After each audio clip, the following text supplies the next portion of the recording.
আল্লাহ পাকের ওলি হযরত সাইফুদ্দিন, আল্লাহ পাকের ওলি হযরত হাফেজ জামালউদ্দিন রহমাতুল্লাহ আলাইহি মুরিদ মুতাকিদিনেরা কেঁদে কেঁদে বলেছিল, এ সরকারি প্রশাসনেরা তোমরা আমাদের পীরের লাশটাকে পোস্টমর্টম খানায় নিয়ে যেও না, আল্লাহর ওলির লাশটাকে দাড়িপাল্লা ওজন করো, দাড়িপাল্লার একদিকে আল্লাহর ওলির লাশটাকে রেখে দাও, আর একদিকে পাল্লায় আমরা মুরিদেরা টাকা দিয়ে হুজুরের লাশের থেকেও বেশি টাকা দিয়ে খানা বাড়ি করে দেবো, তথাপি হুজুরের লাশটাকে পোস্টমর্টম খানায় নিয়ে যেও না, ময়নাখানায় নিয়ে যেও না।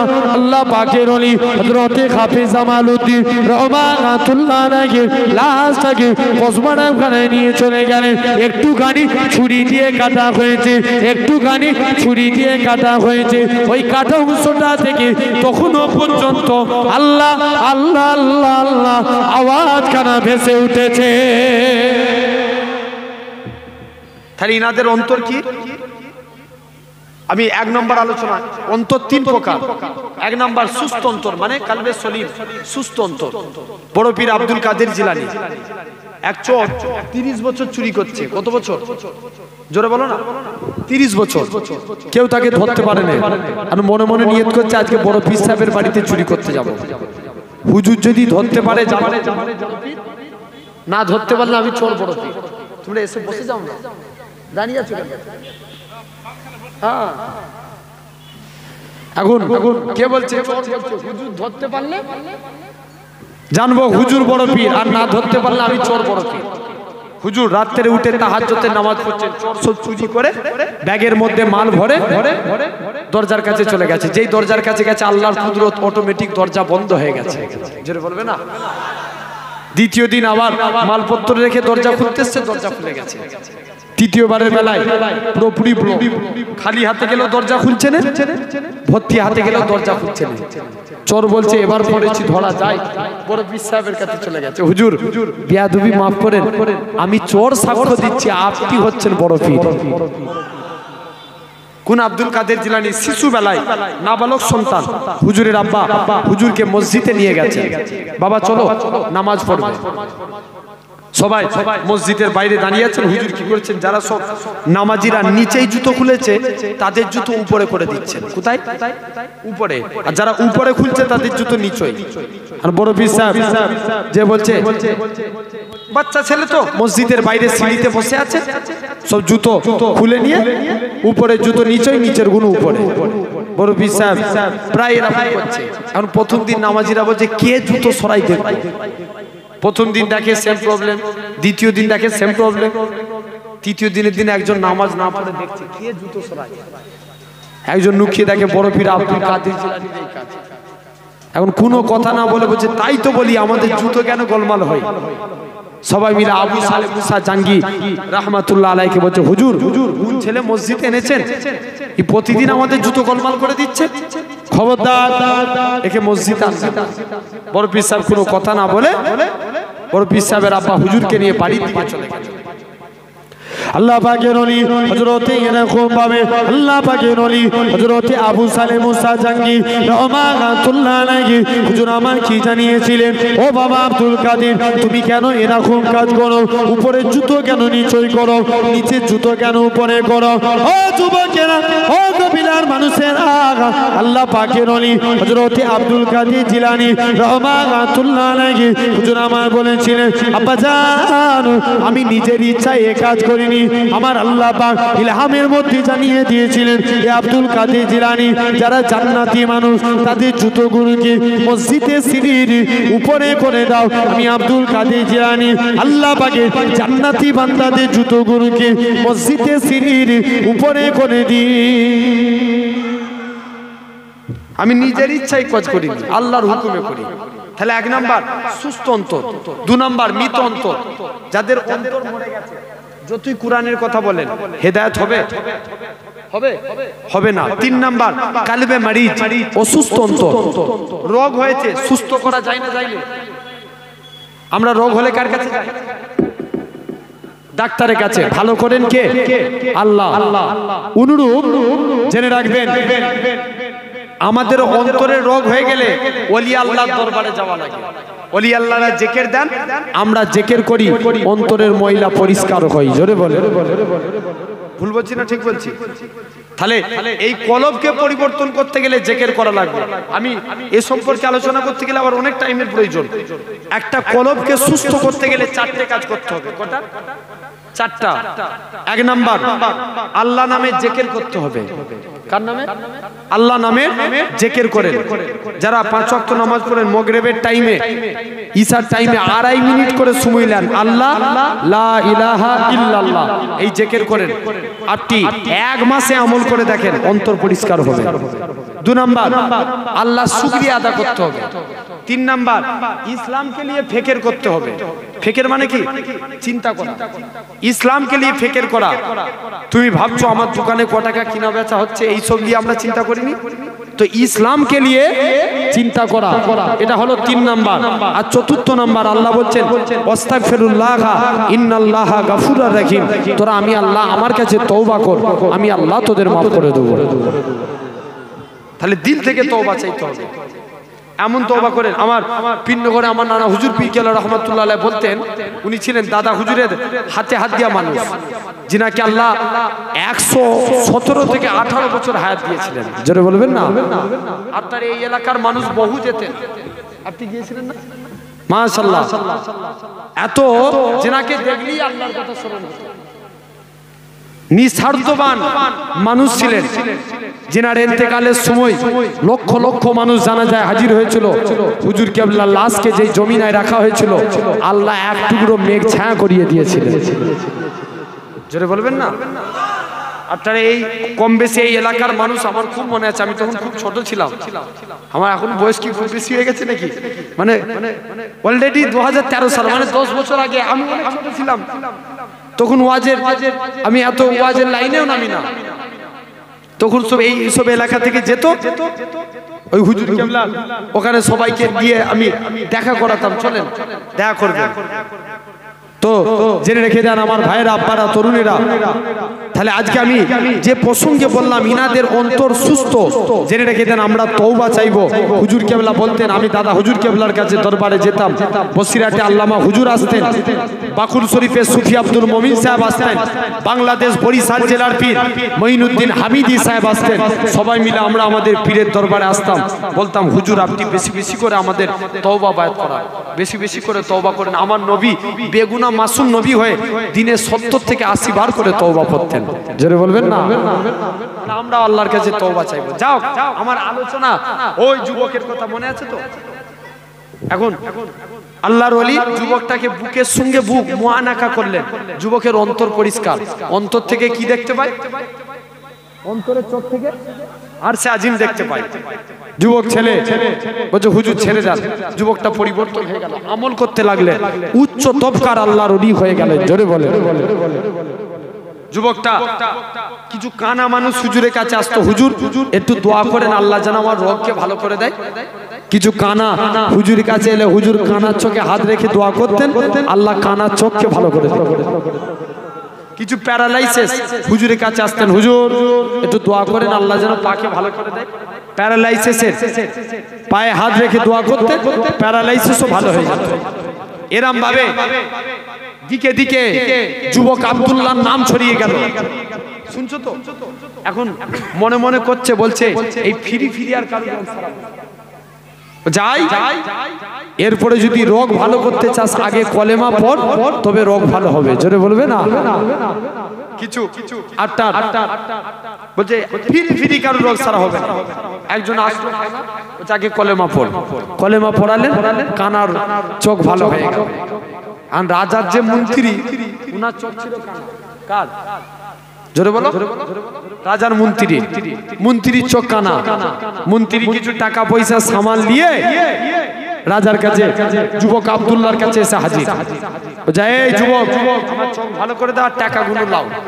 যুবক বলে আগে কলেমা পড়তে হবে। বলছে তুই আমায় চিনিস? আমি দেশের মন্ত্রী। বলে আমি মন্ত্রী টন্ত্রী বুঝিনি, আগে কলেমা পড় তবে চোখ ভালো হবে। জোরে বলবে না? বলছে দেখবি কোন যারা আল্লাহর ওলি তাদেরকে একটা মন্ত্রী ভয় দেখিয়ে পারবে? এই জোরে বলেন না। ভয় দেখিয়ে রাখতে পারবে না। তারা একমাত্র আল্লাহকে ভয় করে। জেনে রেখে দেন।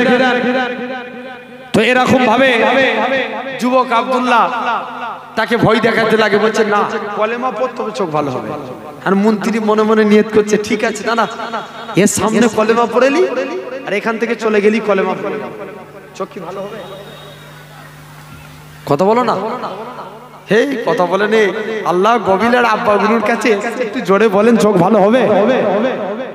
আর মনে মনে নিয়ত করছে, যাই এর সামনে কলেমা পড়ে নেবো, এখান থেকে চলে গেলে কলেমা ভুলে যাব, মানে ঠেলাই পড়লে আল্লাহকে ডাকা বাসুল ইয়াকিন।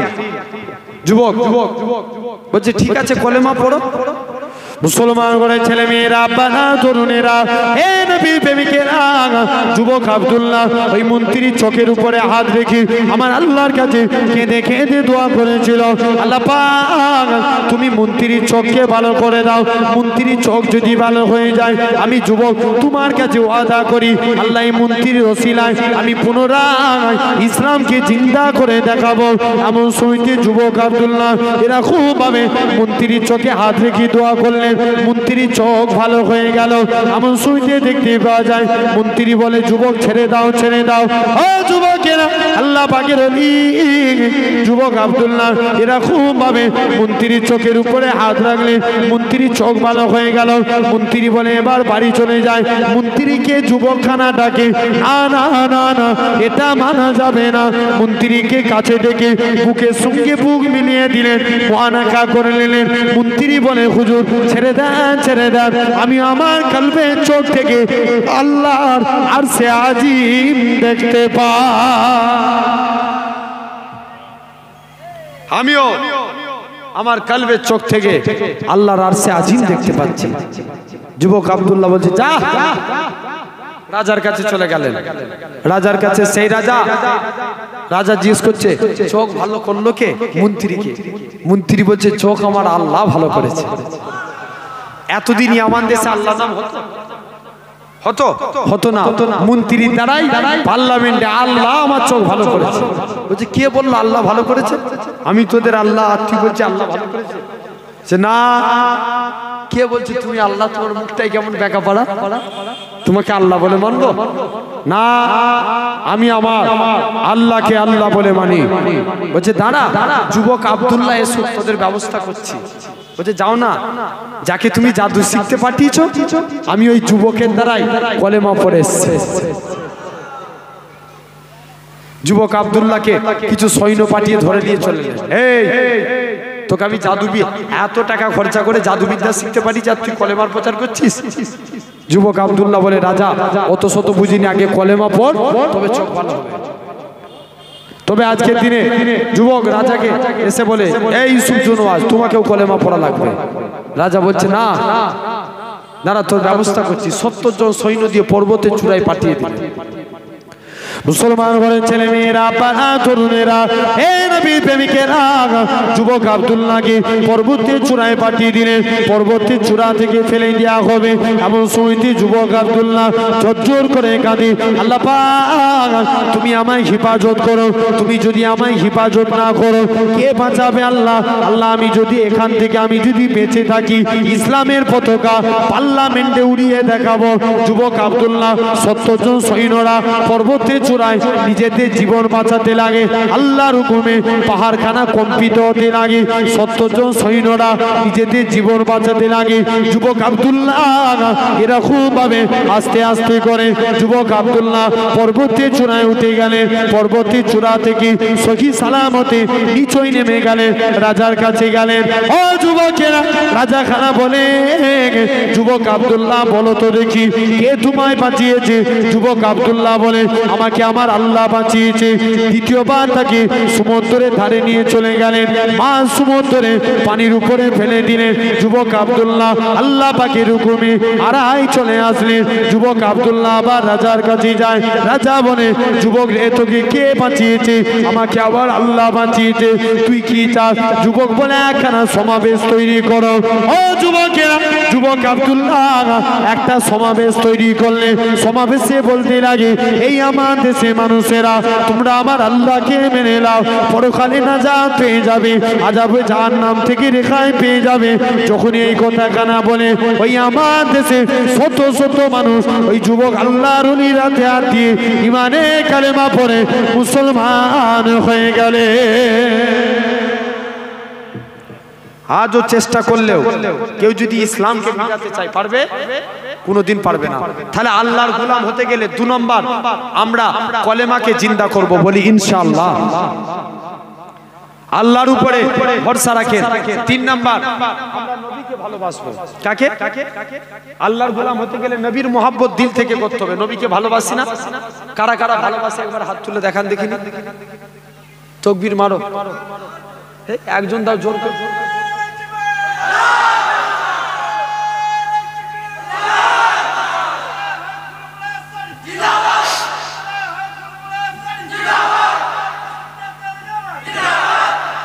জেনে রেখে দেন, এই যে হাত তুললাম এগুলো দেখলো কে? জোরে বলো। আল্লাহ। ওয়াজ শোনার জিনিস না বুঝার জিনিস? বুঝার জিনিস। বুঝলে আবু বকর, না বুঝলে আবু জেহেল। বুঝলে কি? আবু বকর, না বুঝলে আবু জেহেল। তাহলে আমরা আবু বকরের দলে, ঠিক কি না? আমাদেরকে বুঝতে হবে। জেনে রেখে দেন, নবী মানতে চাই। তো আমি বলেছিলাম তাহলে আমরা রাসূল মানলে আল্লাহর গোলাম হব। এখন নবী বলছে মান হাব্বা সুন্নতি, মুখে বলে দিলাম নবীকে ভালোবাসি, ভালোবাসা হবে? নবী বলছে মান হাব্বা সুন্নতি, যে আমার সুন্নতকে ভালোবাসলো ফাকাদ আহাব্বানি, সে আমি নবী আমাকেই ভালোবেসে নিল। জোর করে বলো না। এই তো আগে থেকে সুবহানাল্লাহ টিপ। আমরা সুবহানাল্লাহ বললে গুনাহ না সওয়াব? আচ্ছা যতজন বসে আছে একসঙ্গে একবার সবাই মিলে বলেন তো দেখি সুবহানাল্লাহ। বেড়েছে প্যান্ডেল পর্যন্ত আওয়াজ গেছে। আচ্ছা তুমি তাকবীর দিলে একবার আমি দিয়ে দেখি। নারে তাকবীর। বাদ দেন তো আপনারা এই দিকের ভাইগুলো চুপ করে, বাঁশ থেকে ওই দিকে যারা বসে আছেন তাকবীর দেন। এই যে মিডিলে বাঁশ দিয়ে আছে না, এই দিকটায় যারা বসে আছেন তাকবীর দেন। নারে তাকবীর। এই আওয়াজ হেরে যাবে কিন্তু এদের কাছে। জোর করে দাও নারে তাকবীর। আচ্ছা দেখি এবার আপনারা চুপ করে আপনারা দেন নারে তাকবীর। কোন দিকে একটু বেশি চাচা? নারে তাকবীর। একসঙ্গে সবাই মিলে দেন। পিছনের আব্বাগুলো আল্লাহ শুকরিয়া এত করে বলছি, মুরব্বী বাপগুলো ছেলের মতন ভালোবাসে। আব্বাগুলো একটু জোর করে দেন। আগেকার মানুষের পার বেশি। আমরা দেখবেন এখন যদি 2 কুদাল মাঠে দিয়েছে, 2টো কুদাল মারি দেখবেন হাঁপি অস্থির হয়ে যাব। ভুল বলছি না? আর আগেকার মানুষরা দেখবেন সারা দিন খেতে যাচ্ছে। আগেকার মানুষদের পাওয়ার একটা আলাদা। জোর করে সবাই মিলে একসঙ্গে দেন দেখি নারে তাকবীর। আলহামদুলিল্লাহ সিলসিলা মুজাদ্দিদুজ জামান দাদা পীরের হক সিলসিলা নারে তাকবীর। আলহামদুলিল্লাহ। তা আমি বলেছিলাম যে কবরে আযাব থেকে বাঁচতে গেলে কটা আমল? কটা বলেছিলাম? 8টা। ইয়েস মনে আছে। কটা? টোটাল 8টা আমল। আমার আলোচনা আজকে মনে হচ্ছে আর সময় হবে না, তথাপি আমি রাসূলকে যেটা নিয়ে বলছি, তাহলে নবীর আমরা যদি মুখ দিয়ে মুখে বলি নবীকে ভালোবাসি, নবীর সুন্নত মানিনি, নবীকে মানা হবে? জোর করে জোর কোনোদিন মানা হবে না। নবী বলছে আগে আমার সুন্নতকে ভালোবাসো, তবে আমি নবী আমাকে ভালোবাসা হবে। তাহলে আমরা নবীর সুন্নতকে মানতে চাই। এখানে আমার অনেক ভাইয়েরা স্যুট পরে আছে। কি পরে আছে? স্যুট। তোমরা স্যুট পরতে আমি নিষেধ করছি না, স্যুট পরেন, তবে আজ থেকে একটা সিস্টেমে পরেন। বুঝাচ্ছে না? একটা নিয়মে স্যুট পরেন। কেমন? যুবক যখন তুমি স্যুট পরবে আগে ডান পাটা গলাবে। কোন পা? ডান পা। গাঁটের উপরে স্যুট রাখবে। কোথায়? জোরে বলো। গাঁটের উপরে। ডান পা দিয়ে স্যুট পরবেন। শার্ট জামা পরছেন ডান হাত, গেঞ্জি পরছেন ডান হাত, কাউকে কিছু দিচ্ছেন ডান হাত, কারুর কাছে কিছু নিচ্ছেন ডান হাত। এই ডান ডান ডান কিয়ামতের দিন আল্লাহ বলবে তোমরা যারা ডানপন্থী আছে এগিয়ে এসো। বান্দারা জিজ্ঞেস করবে কেন আল্লাহ? আল্লাহ বলবে যা আমার নবী রাইট সাইড কে ভালোবাসতো, তোরা আমার নবীর সুন্নত মেনেছিস, আমি আল্লাহ তোদের নাজাত দিয়ে দিলাম। তাহলে একটা সুন্নত মানলাম, কটা? একটা। আমি এগুলো বলছি যদি আমার কথা শুনে আমার একটা ভাই এই আমল করে, আল্লাহ আমাদের প্রত্যেককে বলেন ইনশাআল্লাহ। ভাই আজকের প্রত্যেকে যখন শুট করবো কোন আগে দেবো? এই মুখে বললে হবে না, কিন্তু করে দেখাতে হবে। বলেন ইনশাআল্লাহ। আলহামদুলিল্লাহ। আমরা যখন নখ কাটবো, এই আগুলটার নাম কি? সাদাত আগুল। এমনি তো নখ কাটে, ডান হাতে সাদাত আগুলের নখটা আগে কাটবেন। কোন হাতে?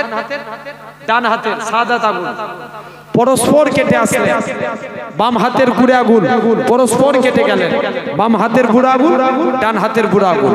এভাবে যদি নখ কাটতে পারেন, আল্লামা নববী রহমাতুল্লাহ আলাইহি বলছেন এটা সুন্নতে রাসূল অনুযায়ী নখ কাটা। তাহলে আমরা এমনি তো নখ কাটি না? এমনি নখ কাটি। তো আজকের পর থেকে এই সিস্টেমে কাটবো। প্রথমে এই আগুল, তারপর পরস্পর কেটে আসবো বুড়ো আগুল বাদ। প্রথমে সাদাত, পরস্পর কেটে আসবো, তারপরে এই আগুল, পরস্পর কেটে যাবে এই আগুল এই আগুল। যদি এভাবে পায়ের নখ কাটবেন, এভাবে নখ কাটলে সুন্নতে রাসূল অনুযায়ী নখ কাটা। তাহলে সেই নবীর সুন্নতকে মানবো। কোন নবী? আল্লাহ কত মাকাম দিয়েছিলেন। আরবের একটা সিস্টেম ছিল, বিধবা নারীরা গায়ে আতর মাখতে পারবে না। কি মাখতে পারবে না? জোরে বলো না। আতর। আমার এলাকাতেও সিস্টেম আছে, বিধবা নারীরা কেউ হাতে চুড়ি পরতে পারে না, আপনার নাকে নাকছাবি পরতে পারে না, কালারিং শাড়ি পরতে পারে না। কিন্তু দেখতে পাওয়া যায় আরবের মেয়েরাও, বিধবা মেয়েরা গায়ে আতর মাখতে পারে না। আল্লাহ রসুলের আব্বা আব্দুল্লাহ ইন্তেকাল হয়ে গেলেন। আমিনার পেটে দু জাহানের বাদশা।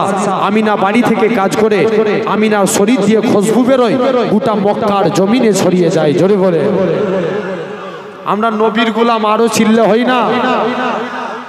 জেনে রেখে যান, আব্দুল মুত্তালিবের লজ্জায় মাথা কাটে যায়। আব্দুল মুত্তালিব বলে নিজের স্ত্রীকে এসে বলে, স্ত্রী আমিনা কোথায় খুশবু পায়? স্ত্রী বলে, স্বামী আমিও কদিন ধরে দেখছি আমিনা যখন গোসলখানায় ঢুকে যেন মনে হয় কে গোসলখানায় আতর ঢেলে দিয়েছে। বলছে যাও না, আমিনাকে জিজ্ঞেস করো, হে আমিনা তুমি কোথায় খুশবু পাও? আমিনা বলে, আব্বা আমিনা মুখ থেকে থুতু বার করে দেয়। আব্বা থুতু বেরোতে দেরি, খুশবু ছড়াতে দেরি হয় না। আব্বা এটা আমার খুশবু না, আমার পেটেরটা খুশবু। আমি আমিনা যখন বাড়ি থেকে বেরিয়ে যায় আকাশের মেঘগুলো ছায়া করে নিয়ে যায়। আব্বা শুধু তাই নয়, যেদিন থেকে আমি আমিনা এখান থেকে চলে যায় ঘরের দেয়ালগুলো আমায় সালাম দেয়। আব্বা শুধু তাই নয়, আমি আমিনা যখন বাড়ি থেকে এরকম ভাবে বেরিয়ে যায়, আব্বা শুধু তাই নয়, আমি আমিনা যখন বাড়ি থেকে বেরিয়ে যায় আপনার মক্কার জমিনে আমি কুয়ার কাছে চলে যাই। আল্লাহর কুদরত, অটোমেটিক কুয়ার পানি নিচে থেকে উপরে উঠে যায়। আরো জোরে হয় না? যে যাও না হে আমিনা, তুমি এখান থেকে চলে যাও। সেই আমিনা এটা বলে আমার খুশবু, আমার রাসূলের খুশবু। আসো, এটা আমার নবীর খুশবু। তাহলে জেনে রেখে দেন, আজ আপনাকে আমাকে ভাবা লাগবে সোনার ভাইরা, আব্বারা, তরুণেরা। আলহামদুলিল্লাহ, জেনে রেখে দেন সোনার ভাইরা, আব্বারা, তরুণেরা, আজ আপনাকে আমাকে লক্ষ্য করতে হবে। তাহলে আমরা জানে রহমান মুস্তফার গোলাম হব। হযরতে আনাস একদিন কিছু খেয়ে দস্তরখানে হাত মুছেছে। কোথায়? জোরে বলো না। দস্তরখানে হাত মুছেছে। হযরতে আনাস দস্তরখান থেকে আপনার হাত মুছে নিলেন। হযরতে আনাস একদিন দস্তরখান কোনোদিন পানি দিয়ে ধুতেন। হযরতে আনাস বলে, আমি দস্তরখান জীবনে পানি দিয়ে ধুতাম না, আগুনে ফেলে দিতাম, আগুন থেকে তুলে নিতাম, দস্তরখান পরিষ্কার। জোরে বলো। সবাই মিলে ধরেছে আনাস এই জাদু শিখলে কোথায়? আনাস বলে, এটা জাদু না, এটা মুস্তাফা নবীর হাতে ছোঁয়া। কি নবী পেয়েছে আপনি? হযরতে উতবা ইবনে ফারকাত সাহাবীর নাম। কি নাম বললাম? Utba ibn Farqad. হুজুরের 4 জন স্ত্রী ছিল। কজন? 4 জন স্ত্রী। স্ত্রীর সংখ্যা যখন বেশি হবে তখন স্বামী 4 ভাগে ভাগ হবে না, একটাই থাকবে। চার ভাগে ভাগ হয়ে যাবে, সমান চোখে দেখতে হবে। এখন আব্দুল উতবা ইবনে ফারকাদের চারজন স্ত্রী সব কম্পিটিশন করছে। ই বলছে দাঁড়া স্বামীকে আমার দিকে ঘোরাবো। বড় স্ত্রী চলে গেছে, এমন গায়ে খুশবু পারফিউম ইউজ করছে, কোনো কাজে লাগে না। মেজো আরো সুন্দর পারফিউম ইউজ করে, সেজো আরো সুন্দর ভাবে পারফিউম মাখতে থাকে। এরকম ভাবে তিনজনই পারফিউম মাখে। ছোট বলছে তোমরা তো তিনজন পার করে দিলে, আমি ছোট, আমাকে বেশি মহব্বত করবে। চার নম্বরে স্ত্রী আপনার কি করেছে, তিনি অনেক খুশবু মেখেছে। যতই খুশবু মাখে রাসূলুল্লাহর সাহাবীর গায়ের খুশবুকে আল্লাহ আলা করে দেয়। চারজন মিলে কজন স্ত্রী খুশবু মেখেছে জোরে বলো? চারজন। চারজনের খুশবুকে নবী সাহাবীর গায়ের গন্ধ চাপা ফেলে দেয়। স্ত্রীরা ধরেছে স্বামী তোমার গায়ে এত খুশবু উঠে কেন বলো? স্ত্রী বলছে, স্বামী বলছে না পরে বলবো, বলছে না বলতেই হবে, তোমার গা দিয়ে এত খুশবু উঠে কেন? আল্লাহ নবী সাহাবী হযরত উতবা ইবনে ফারকাজ বলে, ও আমার স্ত্রীরা শুনে রেখে দেন, কোন এক টাইমে আমি উতবা ইবনে ফারকাজের গোটা শরীরখানা ফুসকা পড়ে গিয়েছিল, গোটা শরীরখানা জ্বালা জ্বালা করতেছিল। হঠাৎ করে আমি উতবা ইবনে ফারকাজ গোটা শরীরখানা ফুসকা পড়ে গিয়েছে। আমি উতবা আল্লাহ নবীর দরবারে চলে গেলাম, প্রতিটা জায়গায় গেলাম, কোনো জায়গায় গিয়ে আমার রোগ ভালো হলো না। আমি উতবা আল্লাহ নবীর দরবারে চলে গেলাম, আল্লাহ নবী দরবারে যে জোর করে কাঁদি, ইয়া রাসূলুল্লাহ হাবিবাল্লাহ, ইয়া রাসূলুল্লাহ হাবিবাল্লাহ, হুজুর আমি উতবা শরীরখানা ফুসকা পড়ে গিয়েছে। আল্লাহ নবী বলে বাবা জামাখানা খুলে দাও। আল্লাহ নবী বিসমিল্লাহ বলে একটুখানি হাত বুলিয়ে দিলেন। হযরত উতবা ইবনে ফারকাজ বলে আল্লাহর কসম নবীর হাত লাগানোর সাথে সাথে আমি উতবা শরীর থেকে আমার আল্লাহ পাক খুশবু জারি করে দিয়েছিলেন। জাস্ট নবী হাত দিয়েছেন। স্ত্রীদের স্ত্রীরা বলছে আমরা তাই বলি, আমরা এত খুশবু মাখি, তোমার গা দিয়ে বেশি খুশবু ওঠে। তাহলে এই ছিল আপনার আমার নবী। হযরতে ইবনে আব্বাসকে ছোট্ট ছোট্ট হাদিস, ইবনে আব্বাসকে আল্লাহ নবী একদিন ডাকছে, বাবা আব্বাস যাও না, আমি নবী ইস্তেঞ্জা করব, ওই দূরে যে ঝাউ গাছগুলো আছে ওই গাছগুলোকে এসে একটু পর্দা করতে বলবো। কি করবে? পর্দা। খোলা মাঠে ইস্তেঞ্জা করা যায়, ঠিক হবে?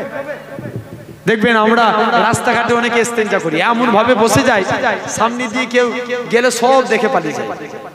ভুল বলছি না ঠিক বলছি? তাহলে ঝোপঝাপ আড়াল করে বসা সুন্নতে রাসূল, এই হাদিস দ্বারা প্রমাণ।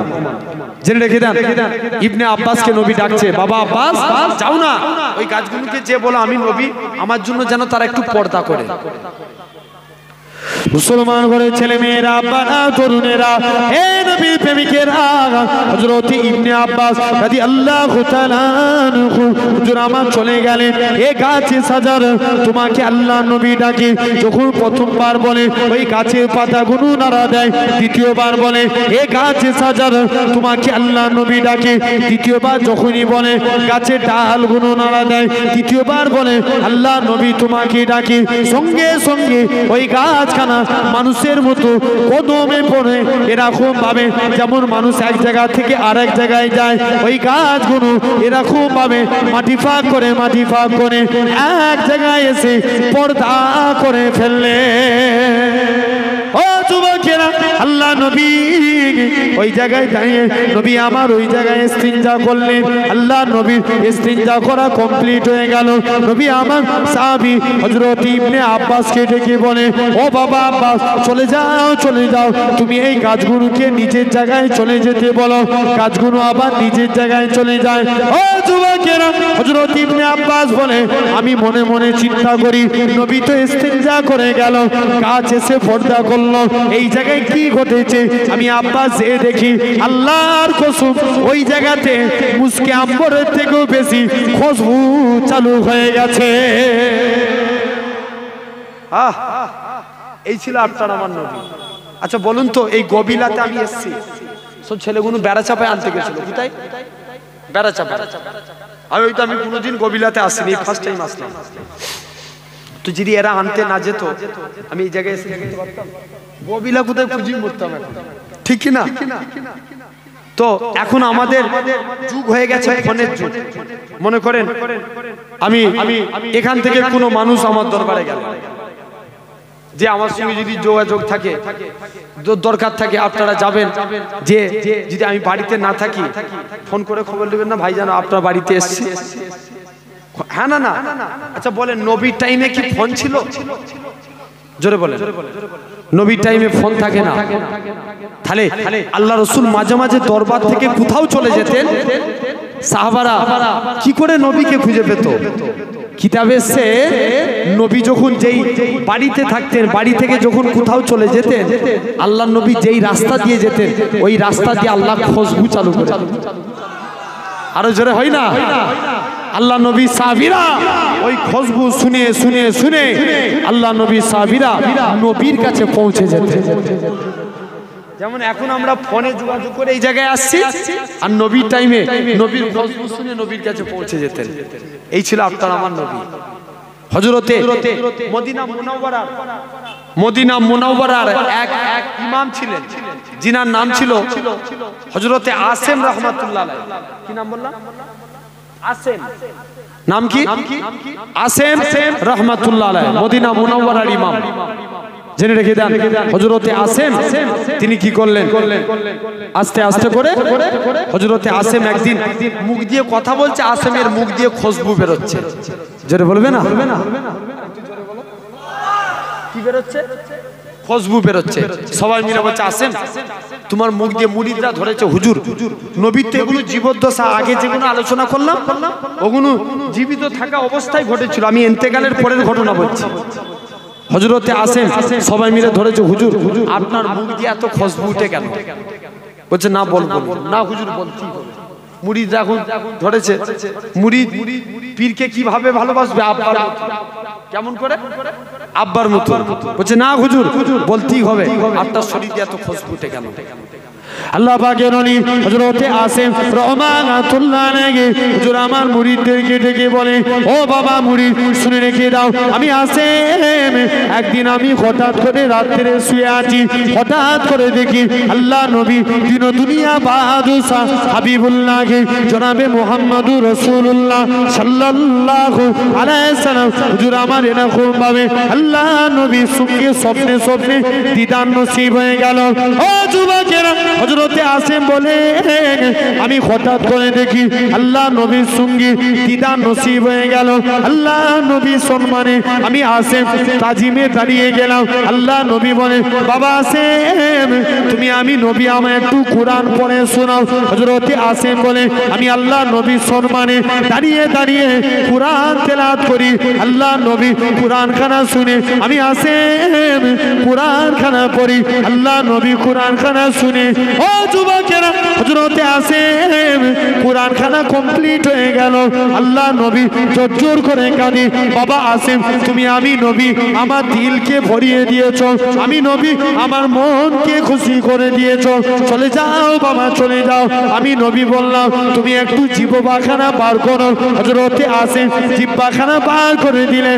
আল্লাহ নবী মুখ থেকে একটু থুতু নিয়ে হযরতে আসেমের মুখে দিয়ে দিলেন। হযরতে আসেম বলে, আল্লাহর কসম সকাল বেলায় উঠে দেখি আমি আসেমের মুখ থেকে আমার আল্লাহ পাক খুশবু চালু করে দিয়েছে। জেনে রাখেন, তাহলে সেই নবী আমরা দিল থেকে মহব্বত করব, সুন্নতে রাসূল নবীর সুন্নতকে ভালোবাসবো। বলি ইনশাআল্লাহ, বলেন না ইনশাআল্লাহ। এই দাড়ি কার সুন্নত? নবীর সুন্নত। দাড়ি কেটে যদি ঘুরি নবী মানা হবে তো? বলো না মানা হবে? তাহলে আল্লাহ যতটুকু দিয়েছে রেখে দেন। তুমি দাড়ি রেখে বিয়ে হয়ে গেছে ভাই, তোমায় কেউ দেখার নাই, তুমি দাড়ি রাখো। দাড়ি রেখে যদি কবরে যায় আল্লাহর ফেরেশতারা দেখলেই চিনবে এটা গোলামে মুস্তাফা। জোরে বলে মাশাআল্লাহ। আমি আপনাদের চলে এসেছি, আচ্ছা আসবে, চলে আসবে। আমি আর লম্বা চওড়া আলোচনা আর দীর্ঘায়িত নয়, তথাপিও কারণ আমি আমার 9:30টায় আবার আরেক জায়গায় প্রোগ্রাম আছে। ওখানে যেতে হবে। আমি নিয়াজ সমতুই বলেছিলাম তো গজল বললাম তো কি উর্দু না বাংলা? হ্যাঁ হ্যাঁ বাংলা একটা উর্দু একটা জেনে রেখে দেন। আলহামদুলিল্লাহ আমি বলেছিলাম আল্লাহ যদি মৌকা দেয় আমি পরে কবরের আযাব থেকে বাঁচার জন্য আমি 4টে আমল বলে যাই। জাস্ট